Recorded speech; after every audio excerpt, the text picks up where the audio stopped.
All right, people, let's dive deep into the world of reverse mortgages. Now, I know what you're thinking. Reverse mortgages, they sound a little bit shady. And you know what? You're right to be a little bit cautious. But before you write them off completely, let's break them down completely. Let's look at how they work, the good, the bad, and the ugly. Let's go.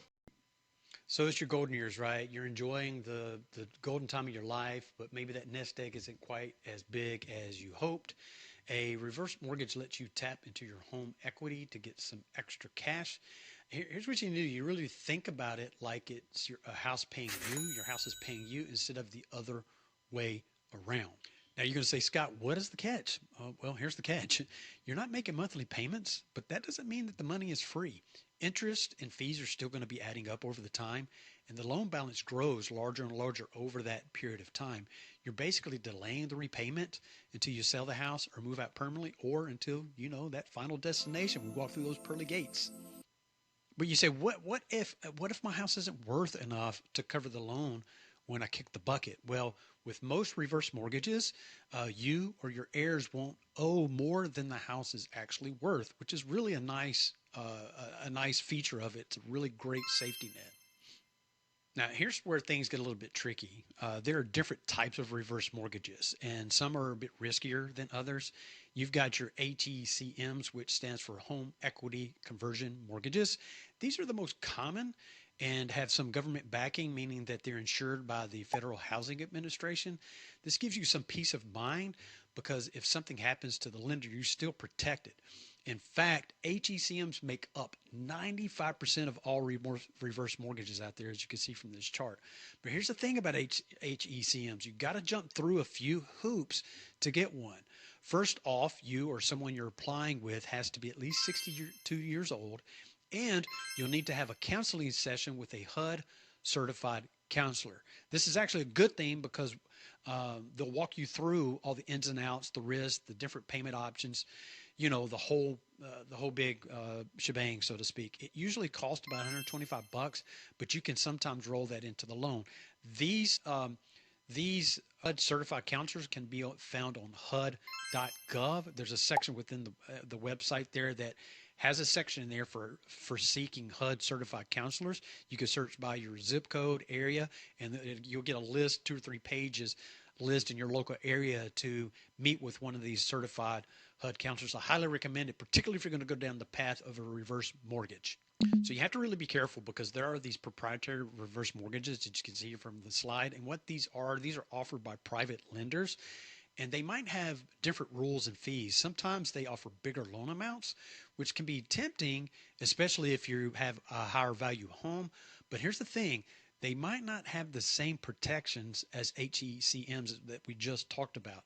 If the lender goes belly up, so to speak, you might not have that safety net that we talked about on the previous slide. And don't forget about the fine print. They really try to get you here. You still got to pay property taxes, insurance, and keep the place from falling apart. And yes, there are scammers out there preying on seniors. If someone's pushing a deal that sounds too good to be true, well, you know the old saying, it probably is. Speaking of scams, there's a real problem in the reverse mortgage world. The Consumer Financial Protection Bureau, or CFPB for short, has actually cracked down on some lenders for shady practices like misleading advertising and even pushing people into foreclosures. They've seen a lot of scams targeting veterans and folks who need home repairs.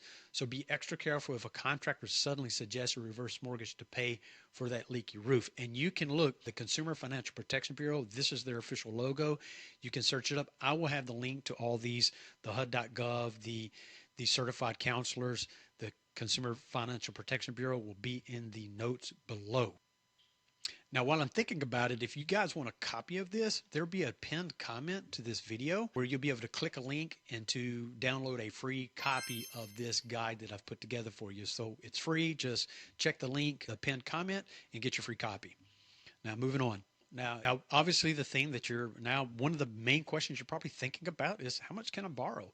Well, with HECMs, as you can see here, the limit in 2025 is over $1 million. So that's pretty big, but you kind of got to slow down because the actual money you get depends on a few things. Okay, first of all, the value of your home, your age, and the interest rate.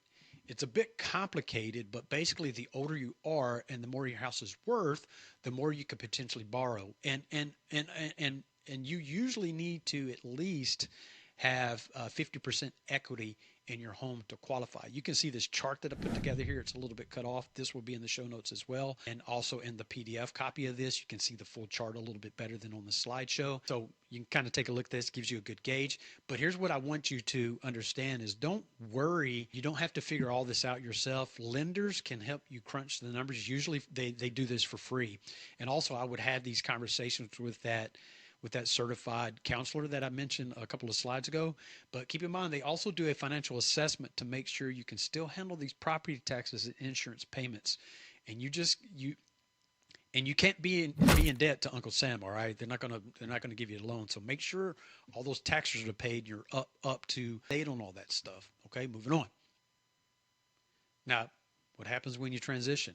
Now let's talk about that. When that day comes down the road, when you're, as this slide says, you're kicking your heels up in that big retirement community in the sky here. With a reverse mortgage, your heirs will have to deal with the loan. So typically they'll have about 6 months to either sell the house to pay it off, or they can buy it themselves for 95% of the appraised value. This is something to discuss with your family beforehand so everyone's on the same page. It's important to weigh how a reverse mortgage might affect their inheritance. It might mean less money for them in the long run, but it could also provide you with the funds you need to enjoy your retirement to the fullest. It's all about finding that beautiful balance that we always are trying to look for. So in closing, the bottom line is this: reverse mortgages can be a helpful tool for some people, but they're not for everyone. They're just not. If you're considering one, make sure you talk to that HUD certified counselor that we talked about earlier. Do your research and make sure you understand the risk. And if you've got any questions, drop them in the comments below. I'm glad to kind of point you in the right direction. Remember, I'm not a financial advisor. I've been a broker and a real estate agent for many, many years. So I have some understanding of this, but I'm not a financial advisor. So this is obviously for informational purposes only. It's accurate. I pulled it from a bunch of different resources. And then, of course, always consult with a professional before making any big financial decisions. And stay smart, stay safe. And until I see you in the next video, this is always to your health and wealth. Bye now. I also want to take the time here to just share some different ways you can find us. We've got a free Facebook community that's for the 50 plus community. I've got a free blog that has a lot of great content on there. Just some links here of some of the equipment that I use when I record and tools and services. And of course, I have to put a little disclaimer in there.